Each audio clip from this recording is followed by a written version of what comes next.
दोस्तों, 6 दिसंबर 1956 भारत के इतिहास का वो दिन जब सुबह की पहली किरण ने एक ऐसे सूरज के ढलने की खबर दी जिसने सदियों से अंधेरे में डूबे लोगों को रोशनी दिखाई थी।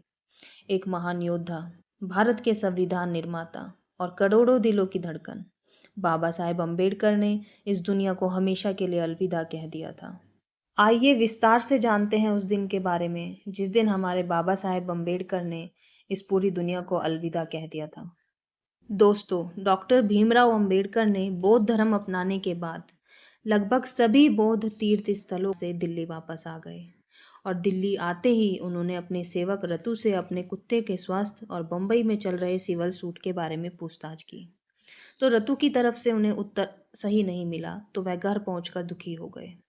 उन्होंने रतु को कहा कि आज रात वह वहीं रुक जाए। 2 दिसंबर को अंबेडकर ने अशोक विहार में दलाई लामा के स्वागत के लिए एक आयोजन में भाग लिया। शाम को वह अपनी कोठी के लॉन में अपनी कुर्सी पर बैठकर अपने भक्तों से घंटों बातें करते रहे और वहीं बैठकर उन्होंने अपना रात्रि का भोजन किया।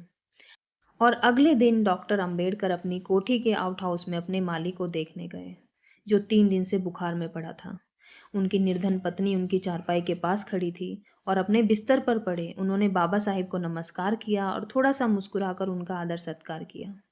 फिर वह फूट फूट कर रोने लगा और 2 क्षण बाद बोला, भगवान स्वयं मेरे घर दर्शन देने आए हैं, लेकिन श्रीमान मेरे जीवन का कोई भरोसा नहीं है, न मालूम मेरी पत्नी का क्या होगा। वह फिर रोने लगा। अंबेडकर अपने सभी नौकर चाकरों के साथ बहुत अच्छा व्यवहार किया करते थे। वह उन्हें प्रेम और सम्मान करते थे। वृद्ध माली को सांस बांधते हुए अंबेडकर ने कहा, रोना बंद करो। प्रत्येक आदमी को कभी ना कभी मरना है। मैं भी किसी दिन मरूंगा। जरा धैर्य से काम लो। जो दवाइयाँ मैंने भिजवाई हैं उनको लेते रहो, तुम बिल्कुल ठीक हो जाओगे। 3 दिसंबर को डॉक्टर अंबेडकर ने रतु से पूछा कि बम्बई जाने के लिए मेरी टिकट हो गई है या नहीं। वह 16 दिसंबर को धर्म परिवर्तन की दीक्षा देने जाने वाले थे। 4 दिसंबर को डॉक्टर अंबेडकर राज्यसभा भी गए। वहां अपने साथियों के साथ उन्होंने बातचीत की और कुछ गंभीर विचार विमर्श भी किए। लेकिन कौन जानता था कि वह उनका राज्यसभा में आखिरी बार आना होगा। शाम को डॉक्टर अंबेडकर ने अपनी लाइब्रेरी से मार्क्स की दास कैपिटल पुस्तक को निकाला और फिर अपनी पुस्तक the Buddha and Karl Marx के अंतिम अध्याय को पूरा किया। उन्होंने रतु को टाइप करने के लिए दे दिया था। रतु ने लगभग रात के 1:30 बजे तक टाइप का काम किया और फिर वहीं कोठी में सो गया।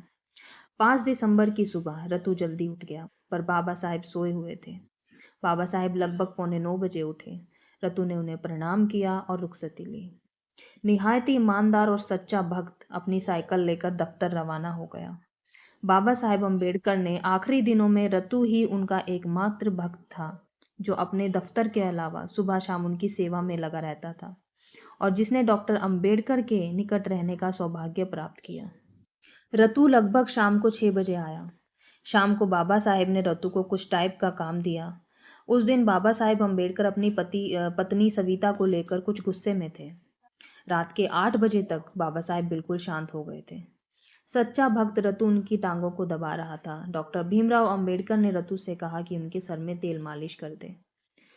उन्होंने ऐसा ही किया। बाबा साहेब को थोड़ी राहत मिली।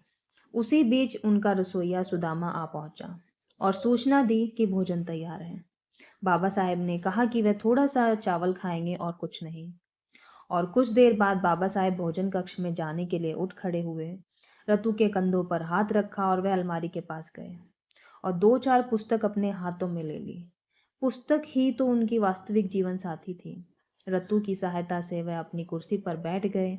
उन्होंने थोड़ा सा भोजन खाया और भोजन पूरा करने के बाद वह कबीर का एक भजन, चल कबीर तेरा भवसागर डेरा, गाते हुए उठ खड़े हुए। जैसे ही वह कमरे में जाकर बैठे, उन्होंने उस सभी पुस्तकों को एक एक करके देखा जिनको वह अलमारी से निकाल कर लाए थे। लगभग 11 बजे के आसपास बाबा साहेब अपने बिस्तर पर लेट गए और रतु से धीमे धीमे अपने पैर दबवाने लगे। रतु ने देखा कि बाबा साहेब अब सो गए हैं। वह अपनी साइकिल लेकर घर की ओर चल दिया। जैसे ही वह कोठी के द्वार तक पहुंचा, तभी सुदामा की पीछे से आवाज आई। रतु से कहा उन्होंने कि बाबा साहेब ने आपको वापस बुलाया है। डॉक्टर अंबेडकर ने रतु से अपनी अलमारी से द बुद्ध एंड हिज धम्म नामक ग्रंथ की भूमिका और प्रस्तावना लाने को कहा और टाइप किए हुए उन पन्नों को भी अपनी मेज पर रखवा लिया जो उन्होंने आचार्य यात्रे, एस जोशी तथा वर्मा सरकार से लिखवाए थे। रतु ने पुस्तक की भूमिका तथा प्रस्तावना और वह सभी पत्र उनके चारपाई के पास रख दिए और अपने घर चला गया। सुदामा ने उनकी मेज पर एक कॉफी से भरा जग और मिठाई की प्लेट भी रख दी। अगले दिन 6 दिसंबर की सुबह सविता अंबेडकर अपने दिनचर्या के अनुसार उठी और उन्होंने बाबा साहेब को सोते हुए पाया। वह थोड़ी देर के लिए अपने कोठी के बागीचे में टहलने चली गई और बाबा साहेब को रोजाना की तरह जगाने गई। उन्होंने बाबा साहेब को जगाने का प्रयास किया, पर बाबा साहेब इस दुनिया से जा चुके थे। केवल उनका मृतक शरीर ही बिस्तर पर पड़ा हुआ था। सविता ने अपनी कार रतु के घर भेजी। वहां रतु भी आ गया। रतु के आते ही वे सोफे पर गिर पड़ी और चिल्लाई, अब बाबा साहेब इस संसार में नहीं रहे हैं। रतु भी यह सुनकर हैरान रह गया और वो भी चीख पड़ा, बाबा साहेब क्या हो गया? दोनों ने उनके हाथ पैर दबाए, उनकी तेल मालिश की, इधर उधर उनके शरीर को हिलाया डुलाया, उनको एक चम्मच ब्रांडी भी उनके मुंह में डाली, पर उनकी सांसें लौटाने में असमर्थ रहे। पता नहीं रात में किस समय उनका देहांत हुआ होगा। सविता बाबा साहेब की मृत्यु के गम में डूब गई और दोनों उनके मृतक शरीर के पास बैठकर फूट फूट कर रोने लगे। रतु चिल्लाया, बाबा साहेब मैं आ गया हूँ, मुझे काम दे दो। उनकी आवाज़ सुनने वाला महान नेता अब जीवित नहीं था। थोड़ी ही देर में रतु ने इस दुखद समाचार को बाबा साहेब के निकट रहने वाले व्यक्ति, केंद्रीय मंत्री और सरकार के टेलीफोन पर दिया। कुछ ही घंटों में यह समाचार आग की तरह फैलने लगा। पूरी दिल्ली, पूरा देश इस दुखद समाचार से व्याकुल हो उठा। ऑल इंडिया रेडियो में इस समाचार को 2 बार प्रसारित किया गया। उस समय संसद का अधिवेशन चल रहा था। सूचना मिलते ही सदनों की कार्यवाही बंद कर दी गई। लोकसभा में प्रधानमंत्री नेहरू ने भावभीनी श्रद्धांजलि अर्पित की और वह बाबा साहेब के निवास स्थान भी गए। लगभग 10 बजे से उनके निवास स्थान पर 26 अलीगढ़ रोड, दिल्ली पर डॉक्टर बाबा साहेब अम्बेडकर के मृतक शरीर के दर्शन करने के लिए लोगों की भीड़ जमा होना शुरू हो गई और शाम 7 बजे तक हजारों नर नारी वहां आते रहे। वहां सूचित किया गया कि उनका मृतक शरीर हवाई जहाज से बम्बई पहुंच रहा है। लाखों की संख्या में लोग बाबा साहिब के दादर स्थित राजगृह मकान पर पहुंच गए और हजारों लोग हवाई अड्डे पर जमा हो गए। बाबा साहिब के अनुयायियों ने उनके मृतक शरीर की यात्रा दिल्ली में निकलवाना निश्चित किया।